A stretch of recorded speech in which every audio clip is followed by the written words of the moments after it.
Good morning students. Partnership के अंदर admission of new partner वाला चैप्टर चल रहा था अपना,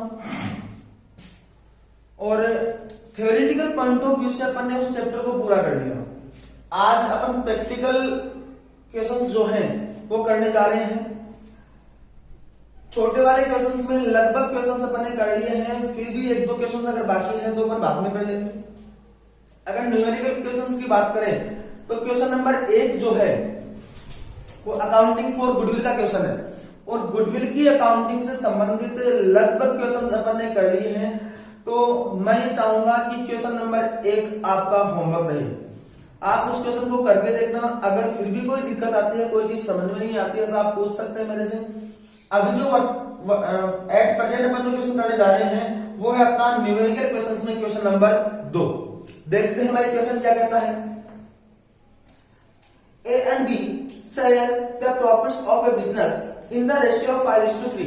A और B दो पार्टनर हैं जो व्यवसाय के लाभों को 5:3 में बांटते हैं। देखो भाई दो पार्टनर हैं A और B,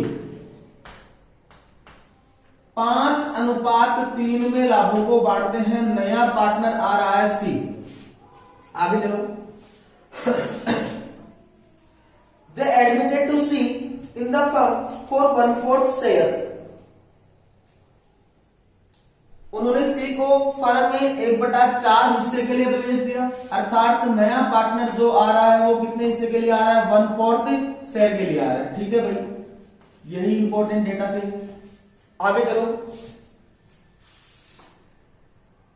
Who which is to be contributed equally by A and B। भाई C कितने हिस्से के लिए आया? 1/4 हिस्से के लिए, और C ने अपना हिस्सा A और B से बराबर बराबर प्राप्त किया, अर्थात C के लिए A और B बराबर बराबर त्याग करते हैं। बराबर बराबर त्याग करते हैं, इसका मतलब A और B का त्याग अनुपात क्या आ गया? 1:1। बात समझ में आ गई? आगे चलो। त्याग अनुपात की जरूरत क्यों पड़ेगी? गुडविल का जो अपन समायोजन करेंगे, गुडविल की जो अकाउंटिंग करेंगे, उसके अंदर अपने को सैक्रिफाइसिंग रेशियो की जरूरत पड़ेगी। आगे चलो। On the date of admission of C, the balance sheet of the firm was as follows। C के प्रवेश की तिथि पर बैलेंस शीट अपने को दे रखी है, और बैलेंस शीट की असेट साइड देखना। असेट साइड में सबसे पहले गुडविल दे रखी है 10,000 की। देखो भाई गुडविल की अकाउंटिंग जब अपन ने सीखी थी तो सबसे पहले अपन ने देखा था दो तरह से अपन अकाउंटिंग कर सकते हैं। मेन आधार अपने पास दो है, या तो फर्म की पुस्तकों में ख्याति खाता खुला हुआ हो, या फर्म की पुस्तकों में ख्याति खाता खुला हुआ नहीं हो। खुला हुआ है, इसका पता कब चलेगा, कैसे चलेगा?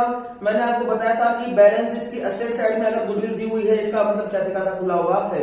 और जब भी ख्याति खाता खुला हुआ रहता है तो सबसे पहला काम अपना क्या होता है कि गुडविल अकाउंट को ऑल प्रॉफिट शेयरिंग रेशियो में उसको खत्म कर दो। बात समझ में आ रही? फिर दे रखी है मशीनरी 35,000 रुपए की, फर्नीचर, स्टॉक, डेटर्स और बैंक बैलेंस दे रखा है। ठीक है। लायबिलिटी साइड को देखें तो ए की कैपिटल दे रखी है 50,000, बी की कैपिटल 30,000, जनरल रिजर्व, इसका मतलब अविकृत लाभ। क्या करेंगे? इसको बांटना पड़ेगा ओल्ड प्रॉफिट शेयरिंग रेशियो में। लेनदार दे रखे 14,000 के, दायित्व है कुछ नहीं करना। कमी या वृद्धि हुई है तब देखेंगे अपन। एम्प्लॉय प्रोविडेंट फंड, फंड नाम आते ही इसको बांट मत देना। कौन सा फंड है? PF fund, provident fund. Last class के अंदर अपन ने बात की थी, जब अपन ने अविकृत लाभों और हानियों का विभाजन करने वाला पॉइंट पढ़ा था, उस टाइम पर अपन ने बात की थी कि एम्प्लॉय प्रोविडेंट फंड कर्मचारी भविष्य निधि कोष व्यवसाय के लिए क्या है? दायित्व है। अर्थात अपन ने फर्म ने, अर्थात ए और जो भी अपने ओनर हैं, इन्होंने कर्मचारियों का पैसा काटकर अपने पास रख रखा है, अभी पीएफ डिपार्टमेंट में जमा नहीं करवाया। इसका मतलब एम्प्लॉय प्रोविडेंट फंड व्यवसाय की क्या है? लायबिलिटी है। इसको अपने को ऑल प्रॉफिट शेयरिंग रेशियो में बांटना नहीं है। बात समझ में आ गई? आगे चलो। सबसे पहले अपने को बैलेंस शीट देखनी होती है। बैलेंस शीट से अपने को कुछ इंपॉर्टेंट डेटा उठाने होते हैं। क्या क्या? पहली बात, क्या ख्याति खाता खुला हुआ है? क्या बिल्कुल खुला हुआ है। क्या करना है? ऑल प्रॉफिट शेयरिंग रेशियो में खत्म करना है। कोई अविकृत हानि है क्या? नहीं है प्रश्न में। फिर अविकृत लाभ है क्या? biल्कुल है। जनरल रिजर्व, इसको क्या करना आपने को ऑल प्रॉफिट शेयरिंग रेशियो में बांटना है। ये डेटा आपने को उठाने होते हैं। आगे देखो। Terms of C's admission were as follows, C के प्रवेश पर जो शर्तें थी वो निम्न प्रकार है। C brings cash 30,000 for his share of capital and goodwill, कि सी जो पार्टनर है वो पूंजी और गुडविल के लिए नगद पैसा ला रहा है, कितना? 30,000 रुपए। ठीक है भाई, अर्थात सी 30,000 रुपए लेकर आएगा जिसमें उसका पूंजी का पैसा भी होगा और जिसमें उसका ख्याति का पैसा भी होगा। ठीक है। Half of the goodwill shall be withdrawn by the old partners, और गुडविल जितने जितने पार्टनर्स को मिलेगी उसका आधा पैसा वो फर्म से बाहर ले जाएंगे, अर्थात निकाल लेंगे। ठीक है। Goodwill of the firm has been valued at 3 years purchase of the super profit of 8,000, 3 वर्षों के अधिलाभ अपने को दे रखे हैं। अधिलाभ कितना है? 8,000। 8,000 जो अधिलाभ है उसके 3 वर्षों के क्रय के आधार पर ख्याति का मूल्यांकन करना है। कर देते हैं, बनाते हैं अपना वर्किंग नोट नंबर 1, ख्याति का मूल्यांकन, वैल्यूएशन ऑफ गुडविल।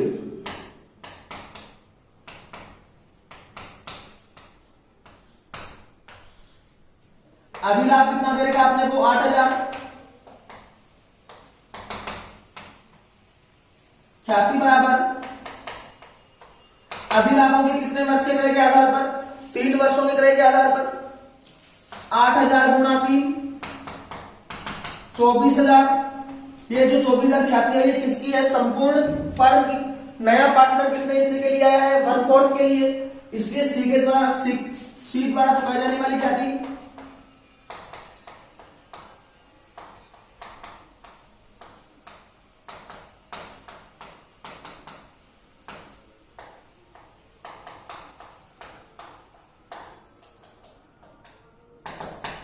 24,000 गुणा 1/4, कहूं तो 6,000। अब देखो भाई अपने को पहले से बता रखा है कि ए और बी जो है सी के लिए त्याग कैसे कर रहे हैं? बराबर बराबर, और बराबर बराबर त्याग कर रहे हैं। इसका मतलब क्या होगा कि आधा हिस्सा किसको मिलेगा? ए को, और बी को कितना मिलेगा? आधा हिस्सा। इसका मतलब ए को प्राप्त ख्याति की राशि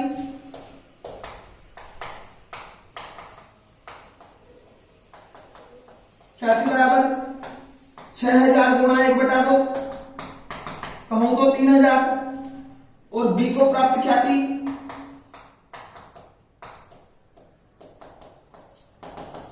6,000 गुणा 1/2,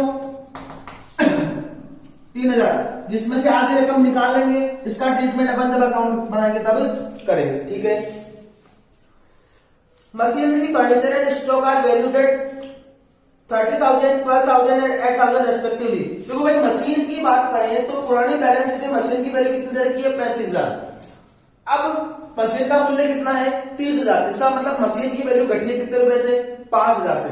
मशीन अपनी क्या है? एसेट। संपत्ति का मूल्य कम हुआ है, इसका मतलब अपने को क्या हुआ है?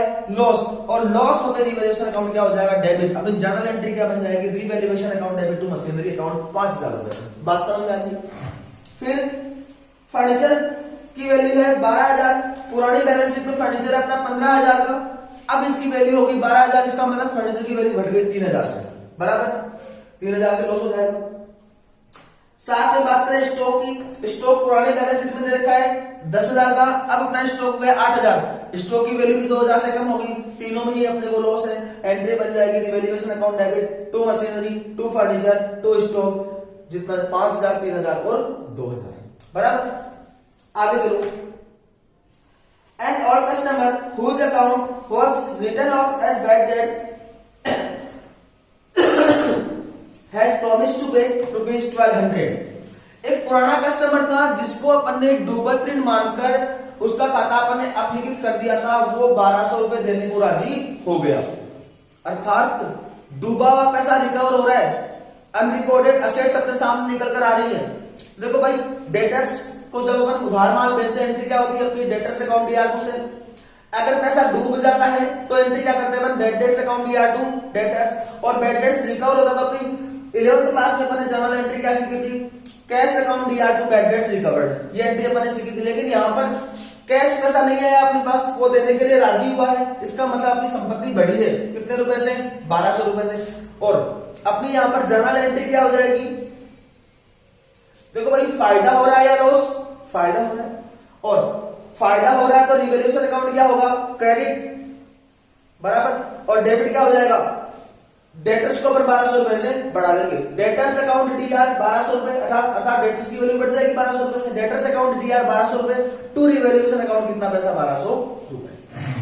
आगे चलो, from the above prepare revaluation account, partners capital account and the balance sheet of the new firm.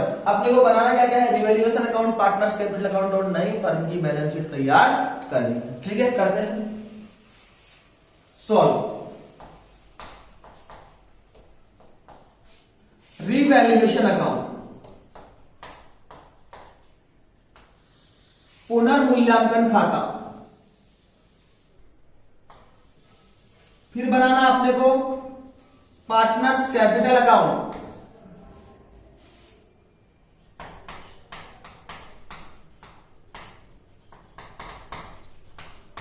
Partner 3 है अपने पास, तो पार्टनर्स के 3 कॉलम बनाने पड़ेंगे अपने को, ए बी और सी।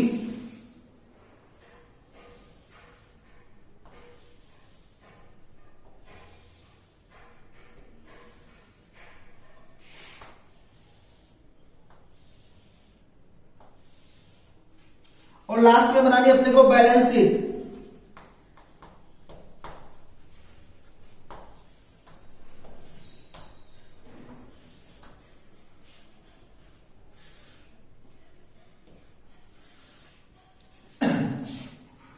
पार्टनर्स में ए बी सी, ये खाते की सीआर साइड, ये डेबिट साइड, पार्टिकुलर्स।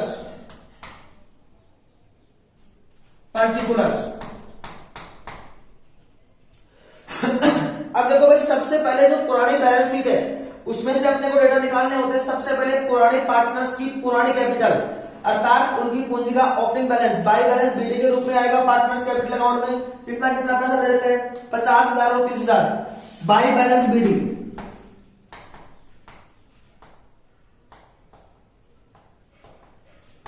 एक के खाते में 50,000, बी की पूंजी कितनी है 30,000, सी की पूंजी का ओपनिंग कोई शेष नहीं है।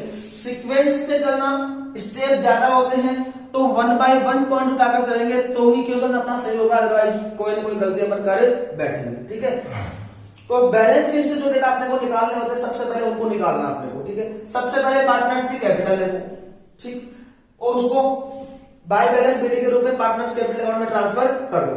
देखो मैंने आपको पहले भी बताया था जब मैंने पार्टनरशिप स्टार्ट की थी, तब इस चैप्टर से और आगे वाले चैप्टर से जो नेक्स्ट आगे वाला चैप्टर होगा, दोनों से अथवा में 6 नंबर का क्वेश्चन आता है और 6 नंबर का ऐसा बड़ा क्वेश्चन आता है।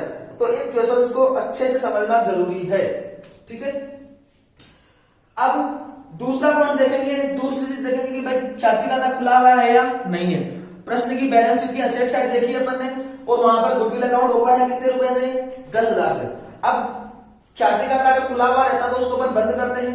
ओल्ड प्रॉफिट शेयरिंग रेशियो में एंट्री क्या होती है, old partners capital account debit to goodwill, तो ओल्ड पार्टनर्स के कैपिटल अकाउंट में क्या आ जाएगा, टू गुडविल। 10,000 को 5 और 3 में बांटो। देखो भाई 10,000 गुणा 5/8, सीधा 8 का भाग ही देते हैं अपन, 8 एकम 8, बच गए 2, आई 0, 8 दूनी 16, बच गए 4, आई 0, 1250, 1250 को 5 से गुणा कर दो, 3 से गुणा कर दो, गुणा 5, 0 5 5 25, 2 12 5 60 और 2 62, 6,250 से ए का खाता डेबिट हो जाएगा और 3,750 से बी का खाता डेबिट हो जाएगा। भाई क्या खाता खुला हुआ था, इसको अपन ने बंद कर दिया। दूसरा का फिर अपन असेट साइड में देखते हैं कि कोई फिक्टिशियस असेट्स या पीएनएल अकाउंट का डेबिट बैलेंस है क्या, तो यहाँ पर कुछ भी नहीं है। फिर वापस लायबिलिटी साइड में जाते हैं, वहां पर देखते हैं कि कोई अविकृत लाभ है क्या, बिल्कुल है। क्या, जनरल रिजर्व कितना, 16,000 रुपए का जनरल रिजर्व बैलेंस शीट की लायबिलिटी साइड में है। सीआर बैलेंस है, खत्म करेंगे, क्या करेंगे इसको, debit, general reserve account debit मिलेगा किसको, पुराने पार्टनर्स को, to old partners capital account, और एंट्री क्या बन जाएगी, general reserve account debit to A's capital account to B's capital account, और ए और बी के पूंजी खाते में क्या आ जाएगा, बाई जनरल रिजर्व। 16,000 को 5 दिन में बांटेंगे, 10,000 और 6,000। प्रकार देखें तो बैलेंस शीट से जो डेटा निकालने थे अपन निकालिए, प्रोविडेंट फंड दिया हुआ है, वो लायबिलिटी है, उसको नहीं बांटना। बात समझ आ रही है? अब चलते हैं वन बाय वन। जो सी पार्टनर है वो अपनी पूंजी और ख्याति के लिए कितना पैसा लेकर आया? 30,000, और ख्याति की उसकी कितनी थी? 6,000। अपन ने कैलकुलेट कर ली। इसका मतलब पूंजी का पैसा कितना बचा होगा उसका? 24,000। 24,000 रुपए अगर पूंजी के लिए लेकर आएगा तो एंट्री क्या बनेगी? Cash account debit to C's capital account 24,000 to goodwill 6,000। बात समझ आ रही है? पहले कैपिटल की एंट्री कर देते अपन, cash account DR to goodwill account, sorry new partners capital account, C's capital account, और सी के पूंजी खाते में क्या जाएगा? By cash 24,000। फिर वो 6,000 में ख्याति के लिए लेकर आया, एंट्री क्या बनी होगी? Cash account DR to goodwill. ना तो अपन ने कैश अकाउंट बना रखा, ना ही अपन ने गुडविल अकाउंट बना रखा, मतलब पोस्टिंग नहीं होगी। फिर ख्याति के ऊपर क्या करते हैं? पुराने पार्टनर्स में बांटते हैं। एंट्री क्या होती है? सीसीसीओ और C goodwill account DR to old partners capital account. A को और बी को कितना कितना मिलेगा? 3,000 और 3,000। तो ओल्ड पार्टनर्स अर्थात ए और बी के पूंजी खाते में क्या आ जाएगा? Bye goodwill account. ए के खाते में 3,000, बी के खाते में 3,000, सी के खाते में डैश। फिर इसी लाइन में सूचना है कि पुराने पार्टनर्स ख्याति की आधी रकम फर्म से बाहर निकाल लेंगे। ए को कितना मिला? 3,000, आधा 1,500 रुपए लेकर जाएगा। बी को कितना मिला? 3,000, इसका आधा 1,500 रुपए। बी भी कितना लेकर जाएगा? 1,500 रुपए, बराबर। और पार्टनर जब पैसे निकालेंगे एंट्री क्या होगी? ओसी old partners capital account debit to cash. A's capital account debit, B's capital account debit to cash, और ए और बी की डीआर में क्या आ जाएगा? To cash account. 1,500 रुपए ए के खाते में, 1,500 रुपए बी के खाते में। इस प्रकार पहला पॉइंट पूरा हो गया। दूसरा पॉइंट भी पूरा हो गया, क्योंकि दूसरे पॉइंट में किसके बारे में बात कर रखी थी? गुडविल के बारे में बात कर रखी थी, उसको भी अपन ने पूरा कर लिया है। ठीक है, अब चलते हैं नेक्स्ट पॉइंट पे। मशीन, फर्नीचर और स्टॉक के बारे में बात कर रखी है। मशीन पहले कितने की थी? 35,000 की, अब कितनी हो गई? 30,000 की। 5,000 से मशीन की वैल्यू कम हो गई, संपत्ति की वैल्यू कम हुई है, लॉस होगा, लॉस होते रिवैल्यूएशन अकाउंट डेबिट, और संपत्ति की वैल्यू कम होगी तो असेट्स को अपन सीआर कर देंगे। एंट्री क्या बन जाएगी? Revaluation account DR to machinery, और रिवैल्यूएशन की डीआर में आ जाएगा टू मशीनरी अकाउंट। कितना पैसा? 5,000।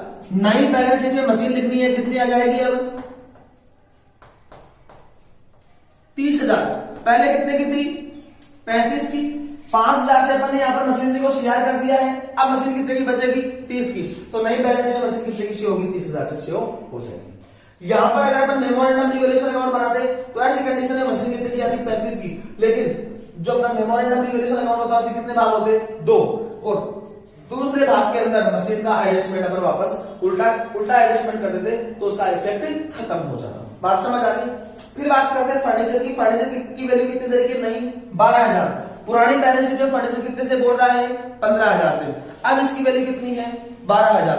कमी कितनी? 3,000, अर्थात असेट्स कम हुई है 3,000 से। एंट्री क्या बन जाएगी? Revaluation account DR to furniture 3,000, और नई बैलेंस शीट में फर्नीचर कितना बचेगा अपना? 12,000।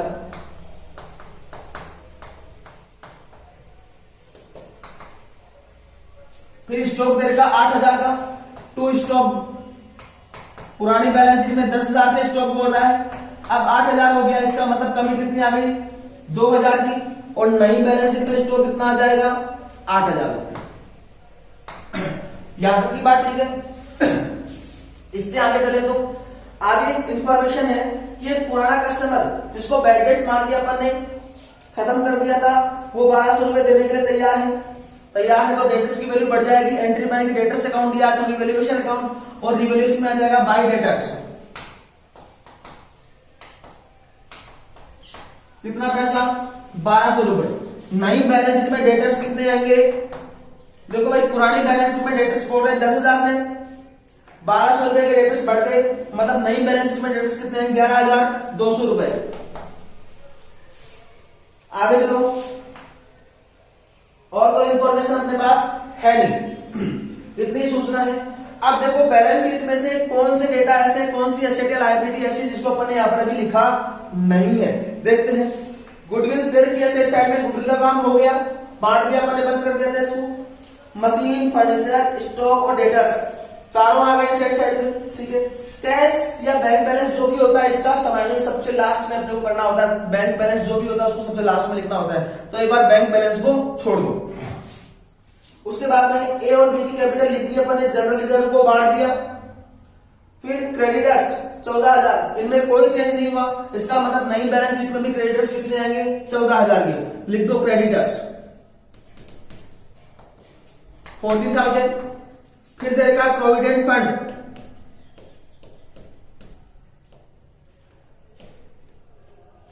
प्रोविडेंट फंड दे रखा आपने को 10,000 का, इसमें भी कोई चेंज नहीं है, तो प्रोविडेंट फंड भी एज इट इज 10,000 का आ जाएगा। यहां पर एक चीज बची है बैंक बैलेंस, जिसको सबसे लास्ट में निकालेंगे। सॉरी, अब क्या करना, खाते बंद करने। सबसे पहले कौन सा खाना बंद होगा, रिवैल्यूएशन अकाउंट। इसका प्रॉफिट या लॉस जो भी होगा उसको अपन कैसे बांटेंगे, पुराने पार्टनर्स में पुराने लाभ हानि बाजू डिस्ट्रीब्यूट करेंगे। फिर पार्टनर्स कैपिटल अकाउंट का शेष निकालेंगे, इस शेष को कहां ट्रांसफर करेंगे, बैलेंस शीट में ट्रांसफर करेंगे, और अपनी बैलेंस शीट क्या हो जाएगी, बंद हो जाएगी। बात समझ में आ रही है? देखो भाई, निकालो प्रॉफिट या loss.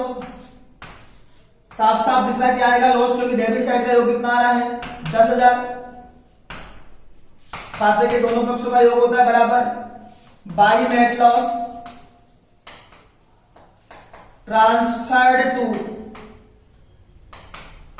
Partners capital account A और बी। लॉस कितना आएगा अपना 8,800 का। 8,800 कैसे बांटेंगे, 5:3 में, 11 8 88, 11 पंजो 55, 5500 रुपए, 11 33, 3300 रुपए बराबर। बाई वाला 2 में, 2 रिवैल्यूएशन लॉस कितना, ए के खाते में 5500 रुपए, बी के खाते में 3300 रुपए, सी के खाते में डैश। क्यों, क्योंकि रिवैल्यूएशन अकाउंट का प्रॉफिट या लॉस किसको मिलता है, पुराने पार्टनर्स को मिलता है, ठीक है। अब क्या करना है, पार्टनर्स कैपिटल अकाउंट को बंद करना है, इसका शेष निकालना है।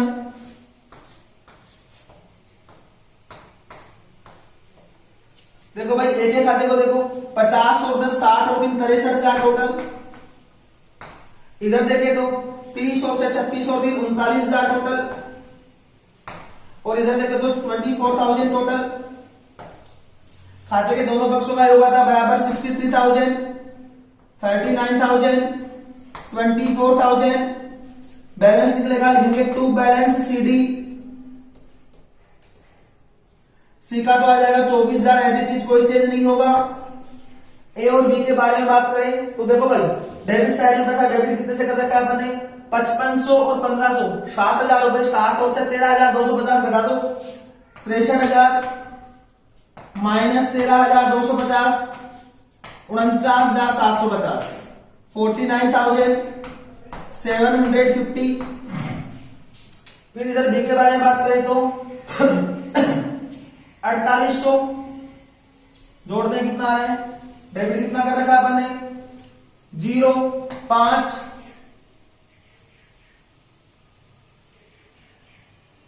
7 और 3 10 और 5 15 को हासिल 1, 5 हासिल 1, 3 और 3 6 और 2 8,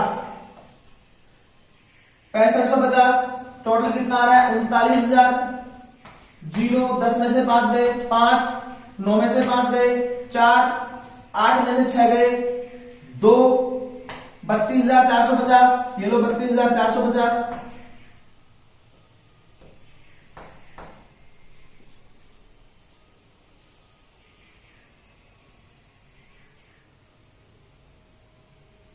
ठीक है, लिख देंगे कैपिटल ए, बी और सी की ए की पूंजी कितनी है, 49,750। बी की पूंजी कितनी है, 32,450, और सी की पूंजी कितनी है, 24,000 रुपए। टोटल लगा के आउटर कॉलम में लिख दो, 0 5 5 0 हासिल 1, 7 और 4 11 और 1 12 हासिल 1, 9 और 1 10 और 6 16 का 6 हासिल 1, 4 और 3 7 और 2 और 1 10, 1,06,200। फिर बात करते हैं अपन कैश अकाउंट की या बैंक बैलेंस की। तो देखो भाई बैंक बैलेंस पुराना कितना पड़ा अपने पास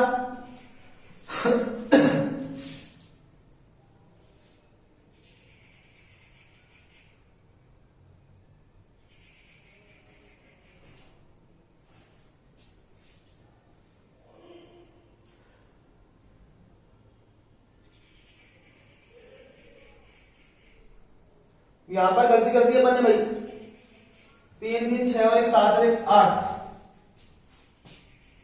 8,000 आएगा यहाँ पे, तो 30,450 आएगा, 30,450, 30,450। और यहां पर भी चेंज हो जाएगा, 7 और 4 11 और 1 12, 9 और 4 13 और 1 14 हासिल 1, 1,04,200, 2,000 का फर्क आ गया। हाँ बैंक बैलेंस देखो पहले कितना है अपने पास 40,000, पहले बैंक बैलेंस था 40,000, नया पार्टनर आया तो कितना लेकर आया था 30,000 लेकर आया था, 40 और 30 70, माइनस पुराने पार्टनर ने 3,000 रुपए निकाल लिए, 3,000 रुपए घट जाएंगे। ये कैसा ट्रांजेक्शन हुआ है 24, तो पूंजी के रूप में लेकर आया, 6,000 रुपए खाते के लिए लेकर आया, तो अपना बैंक बैलेंस कितना होना चाहिए 40 और 30 70 होना चाहिए।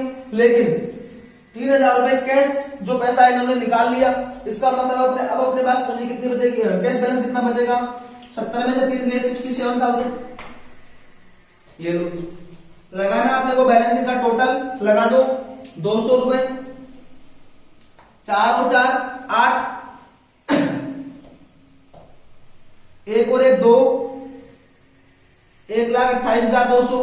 इधर देखो भाई 200 7 और 1 8 8 16 17 18 8 हासिल 2, 6 और 2 8 और 1 9 10 और 3 13, 6 2 8 9 10 और 3 13,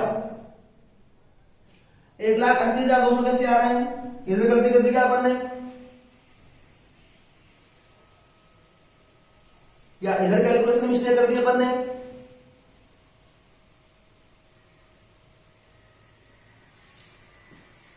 7 और 1 8, 8 और 8 16 17 18, एक ही है आंसर यहाँ पे 1,28,200। तो बैलेंस का टोटल दोनों पक्षों का सेम आ गया, अपना क्वेश्चन करेक्ट है। ये इस प्रकार अपने को क्वेश्चंस करने हैं।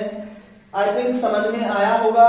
फिर भी अगर कोई दिक्कत है, कोई चीज भी, कोई सा भी पॉइंट ऐसा है जो समझ में नहीं आ रहा है, तो कॉल करके या चैट के माध्यम से मेरे से पूछ सकते हैं। प्रैक्टिस जरूर करनी है, एक बार समझने के बाद में खुद से इन प्रश्नों को करना है, तब ही अच्छे से कंसेप्ट क्लियर होगा। वो कहते हैं ना कि स्वर्ग की प्राप्ति कब होती है, जब इंसान खुद मरता है। तो समझने कब आएगा अच्छे से, जब अपन खुद प्रैक्टिस करेंगे। जब तक खुद प्रैक्टिस नहीं करेंगे तब तक समझ में नहीं आएगा। बाकी बात करेंगे नेक्स्ट क्लास में। Thank you.